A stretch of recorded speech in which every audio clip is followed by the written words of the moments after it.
All right, we're back at it. Mixaholic Mondays, our special edition with Switch celebration tonight. Mixaholic Mondays is going down.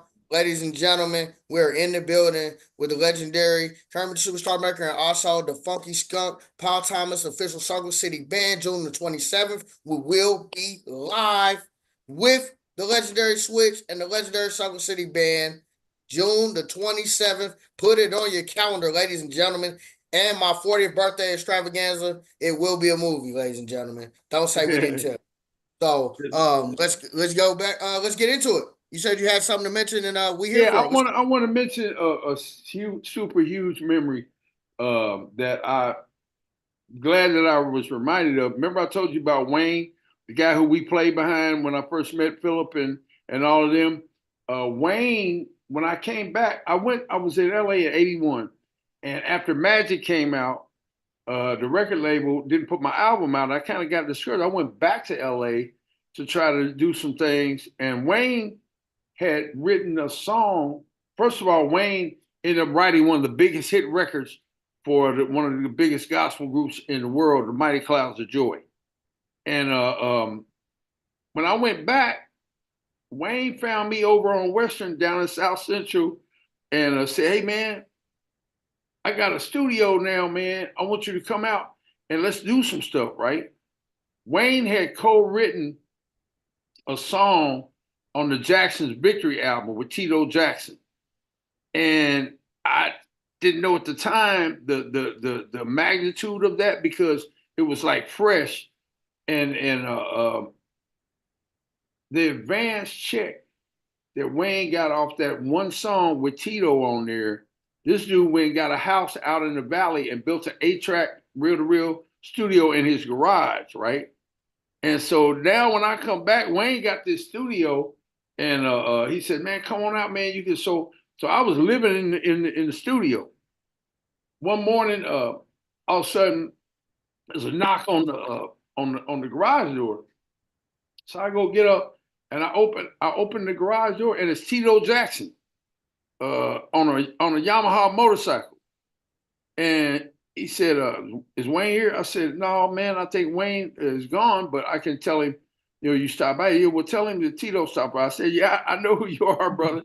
I said, "I'm from Indiana." He said, "Oh, really?" I said, "Yeah, man. I'm from Indianapolis." So we kicked it for about 15 minutes, and then, but I'm gonna keep it real. I was starstruck.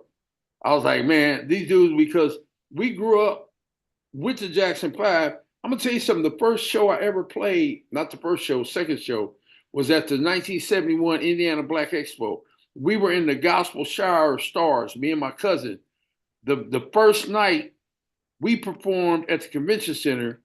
The next night, the Jackson Five was performing on the same stage. That's how close in age we were. And we all had the big afros and all that. But anyway, when I told Tito, they said, "Oh man, okay, cool. Real cool dude, right?" So I was starstruck because I had been around them, but I hadn't been around them. I mean, I didn't know them, but this is the first time me and one of the Jackson Five are like me and you, like you come over to the studio, Punch.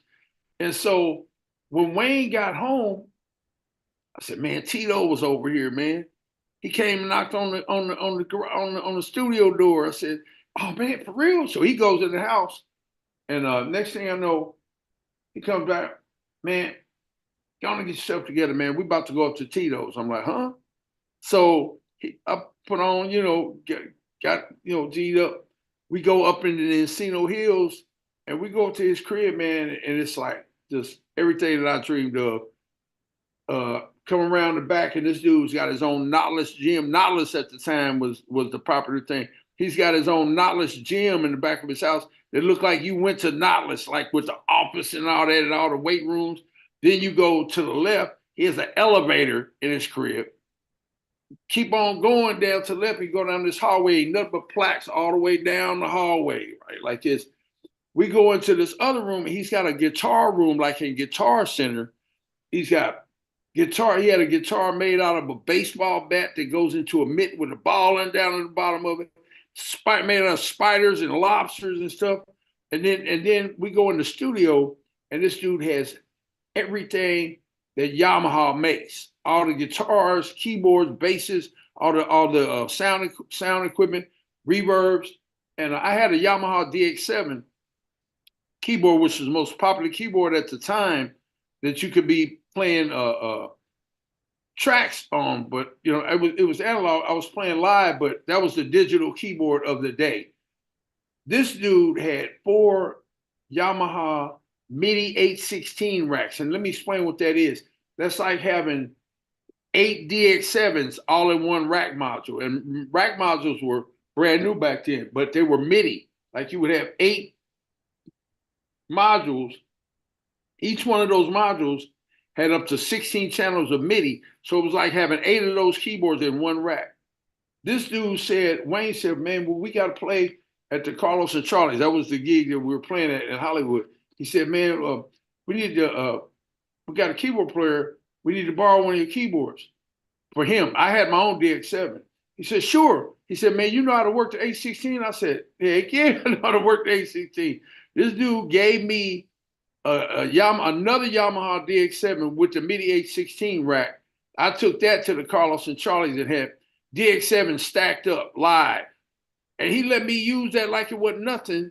And we kept it like for about a week, just rehearsing and all that stuff. And then Tito came to the gig and he was hanging out with us and all that, man. And I just wanted to say that also came from the connection with Switch and the Akron, Ohio thing also, you know what I'm saying? And they went out on that, I'm going to say this, they went out on that tour, and I know you know about the Jackson's Victory Tour. That was definitely legendary. That's when Jermaine came back to the group and all of that.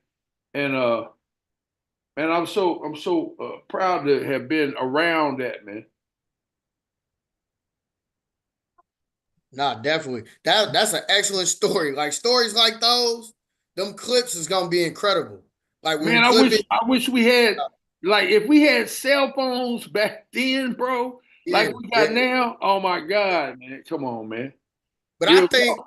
I wasn't alive back then, right? Of course. I was born in 85. My 40th birthday is coming up soon. June 27th. Make sure y'all come out and celebrate that Hey, with us. Punch, we gonna And get it's going lit, down. bro. We gonna get lit. June 27th is up. You feel me? I'm gonna be 40 in the 40 club finally. But this is what I was gonna say. I just feel like I would have been that type person with the Polaroid all the time, just snapping Man, flicks. yeah, That man. is what I do anyway. And that's what I did because And you said even it would have been before all Polaroid back then. Polaroid, yeah, because Polaroid was the iPhone of the day. exactly. And I was You one know of what I'm those saying? With the picture come up and you shake them. And yeah, yes, I was sir. one of those kids, right? That's Yeah, why I'm saying that yeah. because I would be flicking it up all the time. That was one of the things my mom got me at an early age was one of those Polaroid cameras at like 5 or 6 years old. So I've been taking pictures for over 35 years. You know what I'm saying? My mother got albums of them. But Donnie Yeah, Hathaway, man. Cannonball Adderley, she got them Polaroid pictures. Heck So I would have been that person. Hey, let's flick it up. You know, whatever the term would have been at the time. But yeah. but yeah, I just wanted to say that. So that's awesome. That story right there. That is freaking awesome Man, that stories. was Right some Kodak moments, bro. Polaroid Kodak moments for real. there. I couldn't Cameras. believe it when I opened the garage door. I couldn't believe it. This dude. It was Like, him. yeah, I'm Tito, man. Dude, I know who you are. Yeah, regular dude. Regular I wish I dude. could take a picture of you right now. You know what I'm saying? Yeah, man. That's the one. That's And guess what? Tito's the one that started it all. The Jacksons didn't start. The the lead Jacksons started with Tito sneaking his daddy's guitar and trying to sneak and yep. play. And that started, he the one that started the Jackson 5, period. Started. Yeah. Yeah. RIP. That's that dude. I started to cuss. That's that dude. Tito was that guy, for real. Oh yeah, man. RIP to him Rest for in peace sure. to Tito. He just recently got away from us too, man. I'm just so elated that I got to meet these cats like Eddie and Tito, man. And man, come Yeah. on. Yeah. Rest in Think peace about to my all. life when I think about my life in music and the things that I have experienced, like Reggie doing that Grandmaster Flash stuff, man, and coming and bringing his drum machine to the crib and letting me like program my first records off of that drum machine, that the message. You know, come on, man. In Okay. New York, New York. I Uh, sold him the bass that he did New York, New York, that he played that bass line on. My little Mustang bass. New York, New York, big city of dreams. That's my little Mustang bass he playing that on. I said, man, you did New York up there? He said, yeah, man. I still got that bass out the Rapers. It's all he tried to cut it up and make it into a custom bass. I sold him that bass for like $100. You know the song I'm talking about? let's get Too this much, thing back too on the many rails. people, Let's get too this much. thing back on the rails, OG. Let's not let it go off the rip. My bad. Okay, so listen, Land the plane.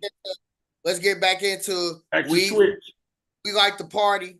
Come on, because I'm going through the first album and we going through all these songs. So My let's bad. get into that one.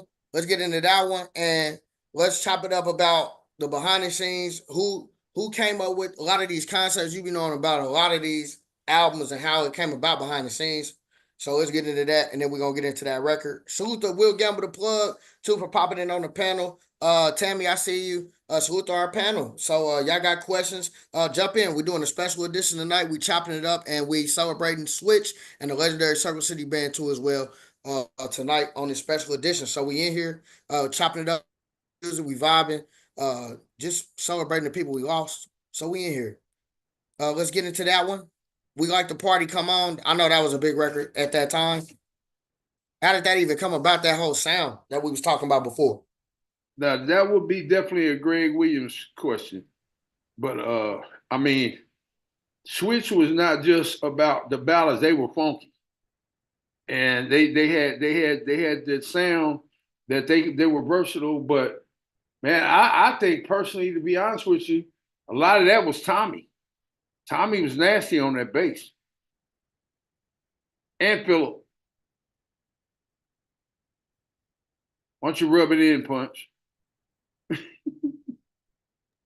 Go ahead, just keep talking about it. That's what we want to talk about. Man, That song yeah, and like Tommy DeBarge and definitely like Jody and Philip were a funky situation to be reckoned with. And we like to party, come on. And then you get, it goes right back to them horns again. But as far as details like that, I think that would be definitely a Greg Williams slash Philip Ingram story to be told. We like to definitely party. that record. Let's It get into speaks that for record. itself. Definitely. That's one of them. That's why I wanted to get into it. Plus we going through the album. Let's get into that one. It's called We Like to Party. Come on. Let's get into that one. And we in here, man. Mixaholic Mondays, y'all. Good to have everybody in the building. And we're gonna continue this thing as long as y'all want to. I'm in here tonight. Because I don't have to go to the club. Yay. So we in the building. All right, y'all. Let's get it.